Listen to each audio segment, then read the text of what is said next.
नमस्ते बिहार और मैं हूं आप सबके साथ सोनाली सिंह। बुलेटिन की शुरुआत नवादा से आ रही एक बड़ी खबर के साथ, जहां वन विभाग के प्रधान सचिव के भाई के घर पर फायरिंग की गई है। तो नवादा से एक बड़ी खबर आपको बता रहे हैं। वन विभाग के प्रधान सचिव के भाई के घर पर फायरिंग की गई। हत्या के आरोप में फरार कारू राम पर इस फायरिंग का आरोप लगा है। बाइक पर सवार होकर अपराधी पहुंचे थे और इस दौरान अपराधियों ने कई राउंड फायरिंग की। कौआकोल के छवैल गांव की ये पूरी घटना बताई जा रही है। और वन विभाग के प्रधान सचिव दीपक कुमार हैं, जिनके भाई के घर पर फायरिंग की गई और बाइक सवार अपराधी ने एक फायरिंग की, कई राउंड फायरिंग की गई। हत्या के आरोप में फरार कारू राम पर इस फायरिंग का आरोप लगा है।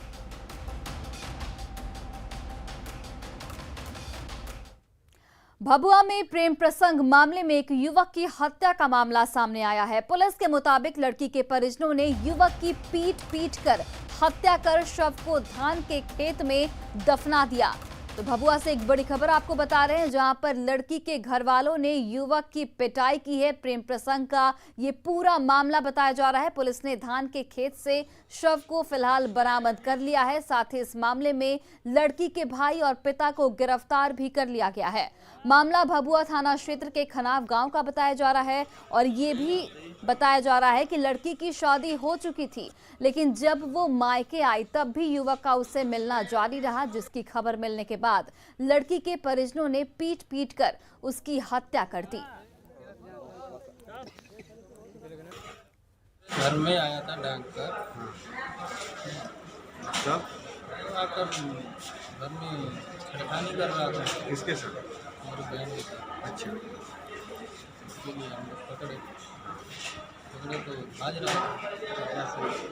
मैं भी घर में से आकर देखा तो भाज रहा है, तो लगे मारने उसको। वापिस लड़की अपने मायके आई हुई थी। ये मृतक जो है ये उसके घर में घुस गया था। फिर बाप बेटे द्वारा मिलकर उसकी पिटाई की गई, जिस क्रम में उसकी मृत्यु हो गई। फिर ले जाके ये लोग खेत में उसके शव को गाड़ दिया। और इसी बीच पंचायत चुनाव से जुड़ी एक बड़ी खबर सामने आ रही है। पंचायत चुनाव के दूसरे चरण की आज काउंटिंग है। आज और कल मतगणना का काम होगा, यानी कि काउंटिंग का काम होगा। 29 सितंबर को दूसरे चरण का मतदान हुआ था। आपको बता दें कि 34 जिलों के 48 प्रखंडों में 29 सितंबर को वोट डाले गए थे और आज और कल काउंटिंग का काम जारी रहेगा और इसके बाद जो प्रत्याशी है उनके भविष्य का फैसला किया जाएगा।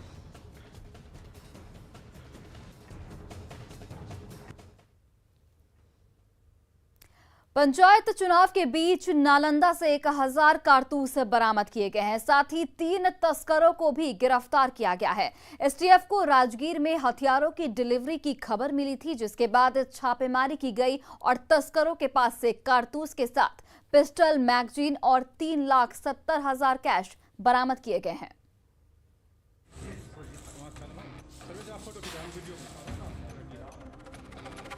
जुराब का मुंह क्या खुला, कारतूस की झड़ी लग गई, जैसे रिमझिम बारिश हो रही हो। अभी तो एक ही मोजा खुला था, फिर दूसरे मोजे की बारी आई और फिर से कारतूस बरसने लगे। इसके बाद तो 1, 2, 3 और बारी बारी से 10-10 जुराबें खुलती गई और उससे बहने वाली धारा से पूरे के पूरे बिस्तर पर कारतूस की चादर सी बिछ गई।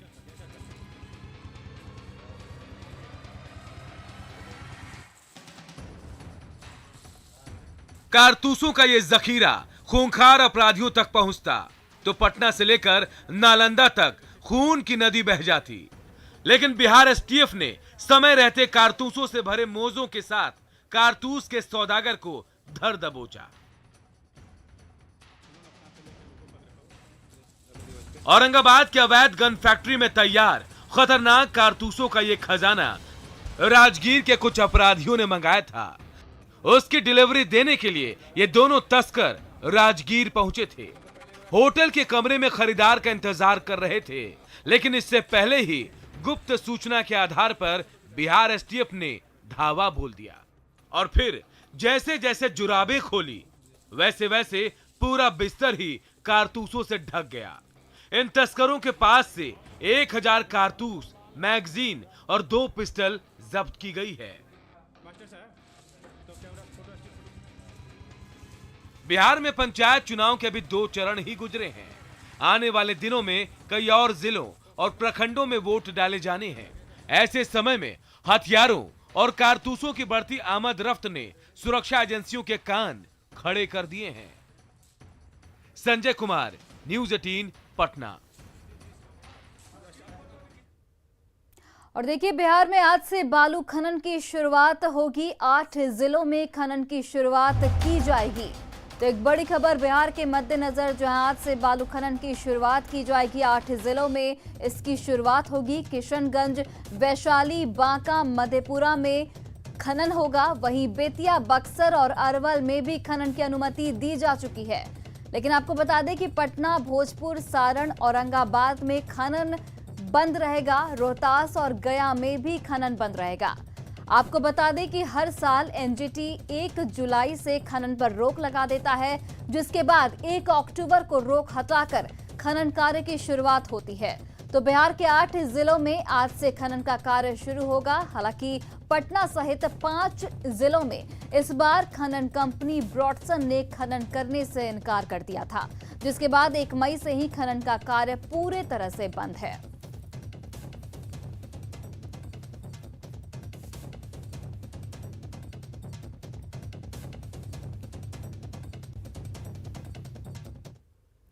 नवादा जिले में लगातार हो रही बारिश से जनजीवन पूरी तरह से अस्त व्यस्त हो गया है। बारिश से जिले में बहने वाली सभी नदियों का जलस्तर बढ़ गया है, जिसकी वजह से लोगों की परेशानी भी बढ़ गई है। नरहट के सिराजनगर स्थित बभनौर जाने वाले मार्ग पर डायवर्सन एक बार फिर से टूट गया है। वहीं धनराजय नदी पर बना डायवर्सन भी तेज बहाव में बह गया है, जिसके कारण दर्जनों गांव का आवागमन जिला मुख्यालय से टूट गया है।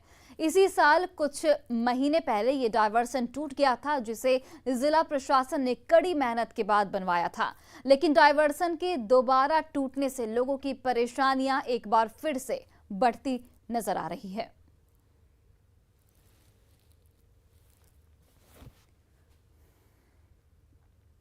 पटना में कोरोना जांच की फर्जी आरटीपीसीआर रिपोर्ट बनाने के मामले में राजा बाजार में स्वास्थ्य विभाग ने बड़ी कार्रवाई की है। स्वास्थ्य विभाग की टीम ने प्लाज्मा डायग्नोस्टिक्स को सील कर दिया है। कोरोना जांच का लाइसेंस नहीं होने के बावजूद ये पैथोलॉजी सेंटर फर्जी तरीके से हवाई यात्रा करने वाली यात्रियों के लिए आरटीपीसीआर नेगेटिव रिपोर्ट बनाता था।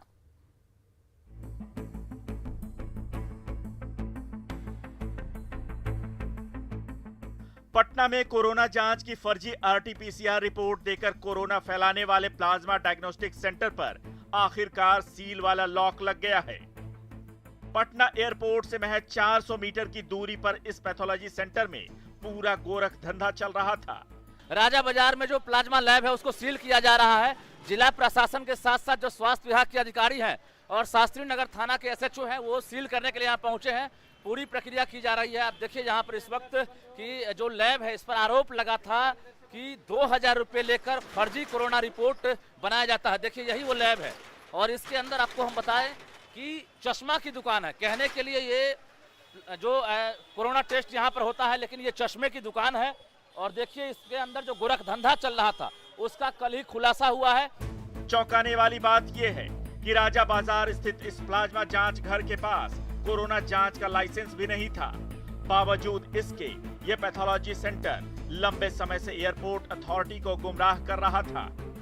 ये लोग जांच कराने का इनके पास तो कोई अपना सिस्टम है नहीं, तो हर सरल लैब है, सरल लैब। अंदर में आरटीपीसीआर मशीन है क्या? नहीं, चश्मा की दुकान है। हाँ, फर्जीवाड़ा तो हो रहा है देखने से। ऊपर में लैब है। प्लाज्मा लैब को सील करने के साथ ही इसके 2 स्टाफ को भी गिरफ्तार कर लिया गया है। ये पैथोलॉजी सेंटर बाकायदा पटना एयरपोर्ट पर अपने दलाल रखता था, जो बिना आरटीपीसीआर रिपोर्ट के एयरपोर्ट पहुंचे यात्रियों को फंसाता था और 2000 रुपए लेकर चंद मिनटों में उसे फर्जी नेगेटिव रिपोर्ट थमा देता था, जिससे यात्री एयरपोर्ट अथॉरिटी की आंखों में धूल झोंककर मजे से हवाई सफर कर लेते थे। इनके ऊपर जो आरोप था कि आरटीपीसीआर की जो जांच रिपोर्ट है वो सही नहीं है, नकली है, और वो नकली रिपोर्ट बनाकर बेचते हैं। उसी सिलसिले में कल छापामारी हुई, ये पकड़े गए हैं। इनके ऊपर जो आरोप था वो सिद्ध हुआ है और आज इनके दुकान का और ये प्लाज्मा डायग्नोस्टिक को सील किया जा रहा है। फर्जीवाड़ा हो रहा था, गोरख धंधा हो रहा था। बिल्कुल हो रहा था। तो यही वो लैब है जहां पर रिपोर्ट तैयार किया जाता था और उसके साथ साथ आम लोगों को गुमराह किया जाता था, साथ ही एयरपोर्ट अथॉरिटी को भी गुमराह किया जाता था। जिसके बाद जिला प्रशासन ने टीम गठित की है और छापेमारी के बाद ये खुलासा हुआ है कि जो प्लाज्मा लैब है ये गोरख धंधा कर रहा था और यहाँ पर फर्जी रिपोर्ट बन रहा था। रजनीश कुमार, न्यूज़ 18 पटना। 2 अक्टूबर को गांधी जयंती के मौके पर बिहार में एक बार फिर कोरोना से जंग के लिए मेगा वैक्सीनेशन अभियान चलेगा, जिसके लिए सेशन साइट्स का चयन कर लिया गया है और अधिकारियों से लेकर स्वास्थ्य कर्मचारी तक इस तैयारी में जुट गए हैं। पटना के अशोका होटल में भी स्वास्थ्य कर्मचारी पिछले रिकॉर्ड को तोड़कर एक नया रिकॉर्ड बनाने की तैयारी में है और इसके लिए अभी से ही लोगों को वैक्सीन लेने के लिए कॉल की जा रही है। अशोका होटल का जायजा लिया हमारे सहयोगी रजनीश कुमार ने। 2 अक्टूबर यानी गांधी जयंती के अवसर पर बिहार एक बार फिर से रिकॉर्ड बनाने को बेताब है।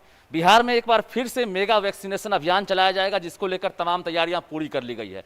जहां स्वास्थ्य विभाग के अधिकारी तैयारी में जुट गए हैं, वहीं जिला प्रशासन तैयारी में जुट गया है। साथ ही जो वैक्सीनेशन सेंटर है वहां पर नर्सिंग स्टाफ से लेकर जो अधिकारी हैं वो भी अभी से ही सेशन साइट पर तैयारी में जुट गए हैं। तो इस वक्त पटना के अशोका होटल में आपको हम दिखा रहे हैं, जहां पर लगातार 24/7 जो है वैक्सीनेशन अभियान चलाया जाता है। यहाँ पर भी एक विशेष लक्ष्य दिया गया है, एक टारगेट है और इस टारगेट को फुलफिल करने के लिए यहाँ भी लोग संकल्पित हैं, चाहे नर्सिंग स्टाफ हो या फिर डॉक्टर हैं। हम जरा बात करते हैं कि 2 अक्टूबर यानी गांधी जयंती के अवसर पर फिर से कर दिखाएगा बिहार, लग रहा है। जी हाँ, हमारे तरफ से पूरी तैयारी है और जो बिहार सरकार का जो भी लक्ष्य दिया गया है, हम लोग जैसे पिछले बार भी जो अभियान हुआ था उसमें बिहार ने नंबर 1 पे अपना स्थान रखा था, तो हमारा प्रयास है कि हम लोग उससे भी अधिक करें और अधिक से अधिक लोगों को हम लोग वैक्सीन दे पाएँ। तो 2 अक्टूबर के लिए क्या खास तैयारी है? जी सर, बिल्कुल। हर बार जब मेगा कैंप होता है तो हम लोग उसको बहुत स्पेशल बनाने की कोशिश करते हैं। We use to provide maximum vaccinators रखते हैं, डाटा ऑपरेटर्स रखते हैं, ताकि किसी भी तरीके का कोई दिक्कत ना हो। हम लोग मैनेजमेंट टीम से भी मैक्सिमम लोग आने की कोशिश करते हैं, ताकि अगर किसी को टेक्निकल सपोर्ट की ज़रूरत हो वो भी मिल सके।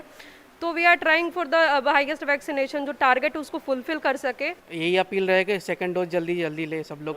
पूरा मिल रही है कि डबल डोज लेने के बाद जो हर्ड इम्यूनिटी की तरफ बिहार बढ़ेगा, साथ ही लोगों का इम्यूनिटी भी बूस्टअप होगा। जी जरूर, हर्ड इम्यूनिटी सबसे ज़्यादा बढ़ेगा सेकंड डोज लेने के बाद। 15 दिन के बाद इम्यूनिटी बूस्ट होने लगता है। आगे भी हम लोग यही अपील करेंगे जितना जल्दी लोग वैक्सीन लेके सुरक्षित करें बिहार। क्या लक्ष्य है? आप लोगों ने भी संकल्प लिया होगा। सर, हम लोग का संकल्प ये है कि सब लोग वैक्सीन ले और जिस तरह से लोग आ रहे हैं वैसे ही आगे भी आते रहे और सेकेंड डोज अपना कंप्लीट करें। मेगा वैक्सीनेशन में सफलता फिर से मिलेगी। इस बार स्वास्थ्य विभाग ने 40 लाख लोगों को 24 घंटे में वैक्सीन देने का लक्ष्य रखा है और जो मोटो है, जो अभियान का उद्देश्य है कि बिहार फिर से देश में नंबर 1 हो और संकल्प भी है, कर दिखाएगा बिहार। रजनीश कुमार, न्यूज़ 18 पटना। वही देखिए, राजधानी दिल्ली में इस बार भी लोगों को सार्वजनिक तौर पर छठ पूजा मनाने की अनुमति नहीं होगी। दिल्ली आपदा प्रबंधन प्राधिकरण यानी डीडीएमए की ओर से ये रोक लगाई गई है। फैसले के मुताबिक सार्वजनिक स्थानों, मैदानों और मंदिरों में छठ पूजा पर पाबंदी रहेगी।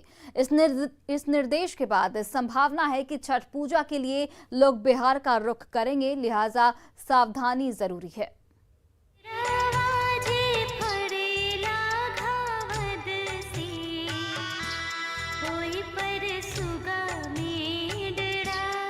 घाटों पर छठ की ये छटा इस बार दिल्ली में देखने को नहीं मिलेगी। दिल्ली के घाटों पर लोग भगवान भास्कर की आराधना नहीं कर पाएंगे, क्योंकि राजधानी दिल्ली में इस बार भी लोगों को सार्वजनिक तौर पर छठ मनाने की अनुमति नहीं होगी। दिल्ली आपदा प्रबंधन प्राधिकरण यानी डीडीएमए ने कोरोना के खतरे को देखते हुए एहतियातन ये रोक लगाई है। इस वक्त हम दिल्ली के आईटीओ छठ पूजा घाट पर खड़े हैं। दिल्ली में इस साल भी कोरोना महामारी के चलते सार्वजनिक स्थानों पर छठ पूजा नहीं होगी। दिल्ली सरकार की तरफ से ये फैसला हुआ है, डीडीएमए ने ये फैसला किया है, जिसके बाद लोगों में भी काफ़ी निराशा देखने को मिलती है। जो लोग बिहार के रहने वाले हैं, दिल्ली में रहते हैं, यहाँ पर ITO के इस छठ पूजा घाट पर आते थे, यहाँ पर छठ का पर्व मनाते थे, उन्हें भी काफ़ी निराशा हाथ लगी है। दरअसल त्योहारों के सीजन में संक्रमण के फैलने की आशंका बढ़ जाती है। ऐसे में सार्वजनिक जगहों पर पूजा करने का जोखिम नहीं लिया जा सकता। इस फैसले के पीछे यही तर्क दिया जा रहा है। इस फैसले के बाद पटना के लोगों में मिली जुली प्रतिक्रिया है। कुछ लोग इस फैसले को जायज मानते हैं तो कुछ लोग गाइडलाइंस के साथ घाटों पर छठ की अनुमति चाहते हैं। पेंडेमिक के अकॉर्डिंग ये डिसीजन सही है। पहले लाइफ है, अगर लोग जिंदा रहेंगे तो छठ भी मनाएंगे, दिवाली भी मनाएंगे, ईद भी मनाएंगे। सो ये चीज़ होना चाहिए। अभी बहुत ज़्यादा क्राउड की नीड नहीं है हम लोगों को। छठ हो रहा है, वो होता ही रहेगा, वो तो रुकने की चीज़ नहीं है। पेंडेमिक के बाद भी किया जा सकता है। गाइडलाइन होते हुए भी सब जगह सब कुछ हो ही रहा है, तो फिर पूजा में ही भेदभाव, पूजा होना चाहिए गाइडलाइन को फॉलो करके। चुनाव उनाव सब हो ही रहा है, पंचायत चुनाव भी इसमें चल ही रहा है कोरोना काल में, तो पूजा में सरकार ने कहा है कि सार्वजनिक तौर पर आप नहीं मना सकते। तो वो ठीक है, वहाँ का जो है उस नियम कानून से वहाँ मनाना चाहिए, जो वहाँ का फॉलो है उसका प्रोटोकॉल को फॉलो करके जो मनाना चाहिए। जाहिर है अगर दिल्ली के घाटों पर पूजा की अनुमति नहीं मिलेगी तो बिहार में भीड़ बढ़ेगी, लोग बड़ी संख्या में बिहार लौटेंगे। ऐसे में यहां भी सावधान और सजग रहने की दरकार है। पटना से न्यूज़ 18 के लिए शैलेंद्र कुमार की रिपोर्ट।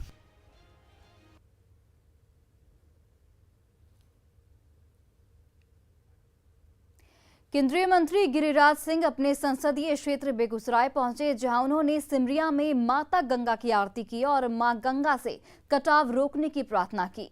उन्होंने कहा कि जिले के लोग कटाव से बेहद परेशान हैं। लोग मां गंगा से कटाव रोकने की प्रार्थना कर रहे हैं। आरती के दौरान विधायक कुंदन कुमार, विधान पार्षद सर्वेश सिंह भी इस दौरान मौजूद थे।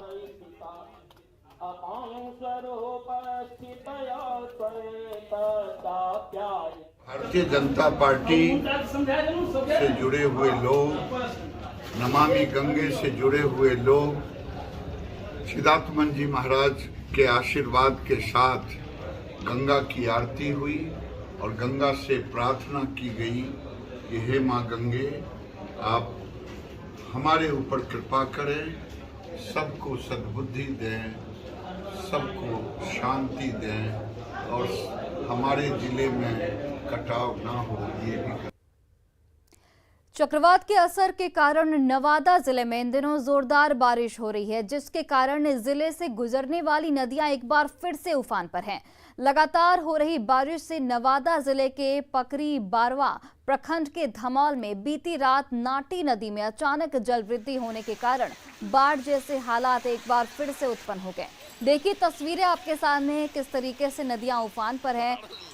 पूरे धमौल बाजार में कई दुकानें बाढ़ के पानी में डूब गई है। लाखों की संपत्ति के नुकसान की आशंका भी इस दौरान जताई जा रही है। रात के 2 बजे के बाद से ये हालात उत्पन्न हुए। बाढ़ से कई घरों में पानी भी घुस आया है, जिसकी वजह से लोग परेशान हैं। धमौल बाजार के आसपास पानी गुजरने से लोग जल कैदी बनकर अपने घरों में रहने को मजबूर हैं। सड़क पर पानी आने से आवागमन पूरी तरीके से ठप हो चुका है। वहीं थाना परिसर में भी पानी भर गया है। कई सालों बाद ऐसे हालात से धमौल का सामना हुआ है। ये लोगों से सूचना मिली कि बाढ़ का पानी सारा दुकान में घुस गया और हम लोग दौड़ करके आए तो देखें कि दुकान का आधा सामान क्षति हो गया है और करीब लाखों रुपया का सामान क्षति हुआ है। लेकिन कुछ लोग दौड़ते दौड़ते कुछ सामान बचाए हैं। इसलिए पदाधिकारी से अनुरोध है कि इसका मुआवजा कुछ दिया जाए। बाघों की संख्या के बढ़ाने के साथ पर्यावरण संरक्षण को लेकर वाल्मीकि टाइगर रिजर्व से रैली निकाली गई, जिसे प्रदेश बीजेपी अध्यक्ष डॉक्टर संजय जायसवाल ने हरी झंडी दिखाई। रैली 2 अक्टूबर को पलामू के बेतला टाइगर रिजर्व पहुंचेगी। रैली से पहले संगोष्ठी हुई, जिसमें बाघों समेत जल और जंगल के संरक्षण पर चर्चा हुई। वाल्मीकि टाइगर रिजर्व के निदेशक ने बताया कि इसका आयोजन आज़ादी की 75वीं वर्षगांठ पर किया जाएगा। टाइगर रिजर्व में बाघों की संख्या 51 हो चुकी है और अगले साल तक ये संख्या 65 तक पहुंचने की उम्मीद है। पैदा करने के लोगों के बीच में और आज़ादी का जो अमृत महोत्सव जो मनाया जा रहा है पूरे देश भर में, उसी की एक कड़ी में यह रैली ऑन व्हील्स का आयोजन किया गया है वाल्मीकि से पलामू टाइगर रिजर्व के लिए। इस रैली का मेन वही है कि अगर हम बाघ का बचाव करते हैं तो हम एक बाघ को नहीं बचाते हैं, बल्कि उसके साथ पूरे जो उसका एक इकोसिस्टम है, जंगल है, जल है। गया में एक संस्था की ओर से सामूहिक पिंडदान किया गया। ऐसे सभी लोगों के लिए पिंडदान किया गया जिनकी मौत पिछले 1 साल में हुई है और दुनिया में उनका कोई अपना नहीं है। इसके अलावा दुनिया भर में मारे गए लोगों और जीव जंतुओं की आत्मा के लिए भी देवघाट पर पिंडदान और तर्पण किया गया। संस्था की ओर से 2001 से सामूहिक पिंडदान लगातार किया जा रहा है। ट्रस्ट की ओर से सभी जाने अनजाने लोग जिनका इस विश्व में कोई नहीं है, वो चाहे मनुष्य हो, जीव जंतु हो, सभी के लिए ये पावन फल्गु के तट पर प्रार्थना की गई, पिंडदान की गई। और फिलहाल इस बुलेटिन में इतना ही। आप देखते रहिए न्यूज़ 18 बिहार झारखंड।